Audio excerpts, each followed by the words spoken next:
Bom dia, alunos. Aqui é a professora Vanessa, professora de Biologia. E hoje a gente vai falar um pouquinho mais sobre ecossistema. Bom, o que é ecossistema? Ecossistema ali é quando você tem a relação entre uma comunidade, né, e os fatores abióticos, né? O que são fatores abióticos? Chuva, temperatura, pH, solo, enfim. A relação entre esses dois itens vai gerar aí o que a gente chama de ecossistema. Bom, dentro do ecossistema nós temos os seres, a parte biótica, né, dos seres vivos. Nós temos aí indivíduos que são classificados como indivíduos autotrófos e heterotrófos, tá? Qual é a diferença? Autotrófos são aqueles que produzem seu próprio alimento através da fotossíntese, tá? Nós temos plantas, algumas bactérias, alguns tipos de protozoários, algas, tá? E indivíduos heterotrófos são aqueles que não conseguem produzir seu próprio alimento, que é o nosso caso, né? Ninguém aqui mata a fome pegando sol, né? Infelizmente, seria uma economia.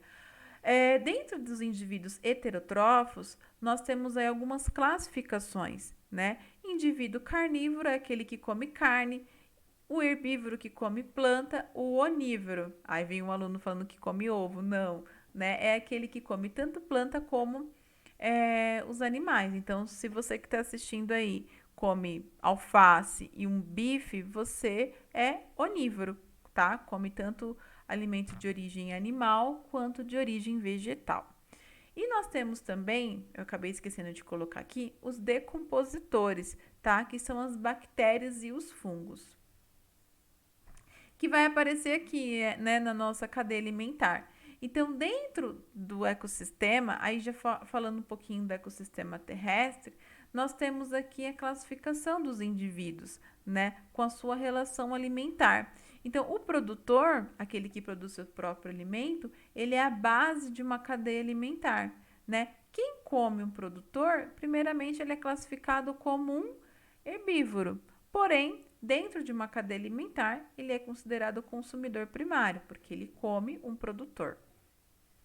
Já o que come o herbívoro, né, é um consumidor secundário, né?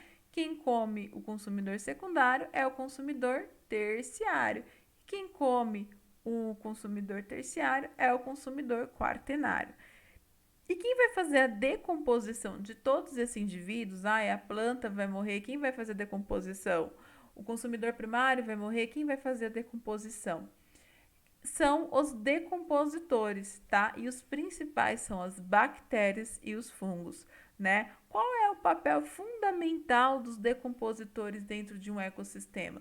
Devolver os nutrientes, né, para o ambiente. Então, quando você aprende lá em ciclos biogeoquímicos, né, o ciclo do carbono, do, do fósforo, enfim, do nitrogênio, você vê ali o papel fundamental dos decompositores no nosso ecossistema, tá?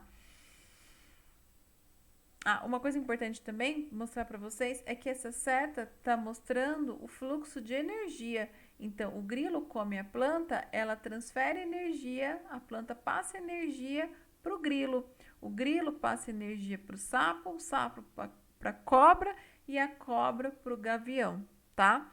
E o sol aqui é o que passa energia solar aqui para a planta e ela tem uma capacidade de transformar essa energia solar em energia química. Aí aqui um exemplo, né, de ecossistema terrestre, tá? E aí falando um pouquinho de ecossistema aquático, né? Você tem ali algumas divisões bem simples, só para a gente entender um conceito bem simples.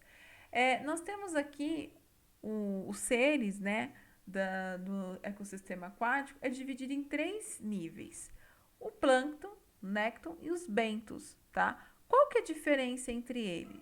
O plâncton é dividido em duas partes, tá? O fitoplâncton e o zooplâncton, né? O fitoplâncton o plâncton no geral são animais, são organismos, perdão, que são flutuadores, tá? Então a maré que leva esse organismo para lá e para cá, né? Então ele não tem ali, ele não vai nadar, né? Esse organismo, quando você fala que é fitoplâncton, corresponde aí aos produtores, tá? E aí é importante a gente falar das algas, né, pessoal? A gente fala assim que quem mantém o oxigênio do planeta é a Amazônia, é o pulmão verde do mundo. Primeiro que conceito de pulmão tá errado, né? Mas que coloca oxigênio na atmosfera são as florestas. Engano, tá? Erro nosso. Na verdade, quem passa aí a maior quantidade de oxigênio que tem na atmosfera, quem coloca ativamente aí numa maior quantidade são os fitoplânctons, tá? As algas, tá? Então você tem as algas que fazem parte do fitoplâncton, tá? A floresta ela é importante por outros motivos. Ela até coloca oxigênio na atmosfera, coisa de 2%, tá? Mas os principais eles são as principais são as algas. Bom, e é, o que a gente tem ali também no plâncton são os zooplâncton, tá? São organismos que também são flutuantes, né? Flutuam aí o vento, a maré que leva. Porém, quando a gente fala zooplâncton, corresponde aos consumidores, tá? Pequenos aí consumidores, pequenos protozoários, pequenas larvas, microcrustáceos, tá? E aí uma outra divisão são os néctons, que é a grande parte aí do ecossistema aquático, né? São os organismos que nadam ativamente, né? A grande maioria dos peixes, né? A baleia, enfim. E temos ali os bentos, tá? Que corresponde a organismos que ficam no fundo do oceano, né? Não, no fundo do ecossistema aquático, não do oceano necessariamente, tá? Eles podem ser rastejante ou fixo, tá? Eles podem ser fixos ou rastejantes, tá bom? Alguns vermes, estrela do mar, por exemplo, eles já são considerados bentos, tá bom? Pessoal, é isso, tá? Ai, adiantei aqui. É isso, tá? É bem simplesinho mesmo, é só uma coisinha ali que ficou lá dentro dos conceitos de ecologia, ficou faltando, tá bom?